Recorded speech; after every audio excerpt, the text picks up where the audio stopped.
आखिर बिहार के गया में क्यों नहीं उगता तुलसी का एक भी पौधा? क्यों ब्राह्मण कभी संतुष्ट नहीं होता? फल्गु नदी सिर्फ नाम की नदी है। क्यों कौवा हमेशा लड़ झगड़ कर ही खा पाता है? कौवा, तुलसी, ब्राह्मण व गाय को माँ सीता ने क्यों श्राप दिया था?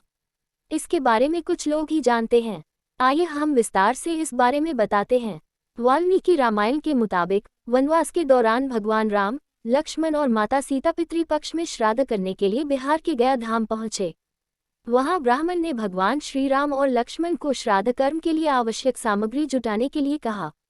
इस पर भगवान राम व लक्ष्मण नगर की ओर सामान लाने के लिए निकल पड़े। ब्राह्मण देव ने माता सीता से आग्रह किया कि पिंडदान का समय निकलता जा रहा है। ये सुनकर माता सीता की व्यग्रता भी बढ़ती जा रही थी, क्योंकि श्री राम और लक्ष्मण अभी नहीं लौटे थे। इसी दौरान दशरथ जी की आत्मा ने उन्हें आभास कराया कि पिंडदान का वक्त बीता जा रहा है। ये जानकर माता सीता असमंजस में पड़ गईं। तब माता सीता ने समय के महत्व को समझते हुए ये निर्णय लिया कि वह स्वयं अपने ससुर राजा दशरथ का पिंडदान करेगी। उन्होंने फल्गु नदी के साथ साथ वटवृक्ष, कौवा, तुलसी, ब्राह्मण व गाय को साक्षी मानकर स्वर्गीय राजा दशरथ का पिंडदान विधि विधान के साथ किया। इस क्रिया के उपरांत जैसे ही उन्होंने हाथ जोड़कर प्रार्थना की तो राजा दशरथ ने माता सीता का पिंडदान स्वीकार कर लिया।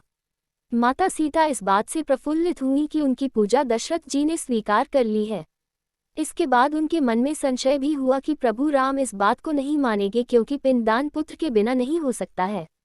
थोड़ी देर बाद भगवान राम और लक्ष्मण सामग्री लेकर आए और पिंडदान के विषय में पूछा। तब माता सीता ने कहा कि समय निकल जाने के कारण उन्होंने स्वयं पिंडदान कर दिया। प्रभु राम को इस बात का विश्वास नहीं हो रहा था कि बिना पुत्र और बिना सामग्री के पिंडदान कैसे संपन्न और स्वीकार हो सकता है। इसके बाद माता सीता ने कहा कि वहां उपस्थित फल्गु नदी, तुलसी, कौवा, गाय, वटवृक्ष और ब्राह्मण श्राद्ध कर्म की गवाही दे सकते हैं। भगवान राम ने जब इन सब से पिंडदान किए जाने की बात सच है या नहीं पूछा, तब फल्गु नदी, गाय, कौवा, तुलसी और ब्राह्मण पांचों ने प्रभु राम का क्रोध देखकर झूठ बोल दिया कि माता सीता ने कोई पिंडदान नहीं किया है। वटवृक्ष ने सत्य कहा कि माता सीता ने सबको साक्षी मानकर विधि पूर्वक राजा दशरथ का पिंडदान किया है। पांचों साक्षी के झूठ बोलने पर माता सीता ने क्रोधित होकर उन्हें आजीवन श्राप दे दिया। इन्हें मिला था श्राप। फल्गु नदी को श्राप दिया कि वह सिर्फ नाम की नदी रहेगी, उसमें पानी नहीं रहेगा। इसी कारण फल्गु नदी आज भी गया में सूखी है। गाय को श्राप दिया कि गाय पूजनीय होकर भी सिर्फ उसके पिछले हिस्से की पूजा की जाएगी और गाय को खाने के लिए दर बदर भटकना पड़ेगा। आज भी हिंदू धर्म में गाय के सिर्फ पिछले हिस्से की पूजा की जाती है। Subscribe home.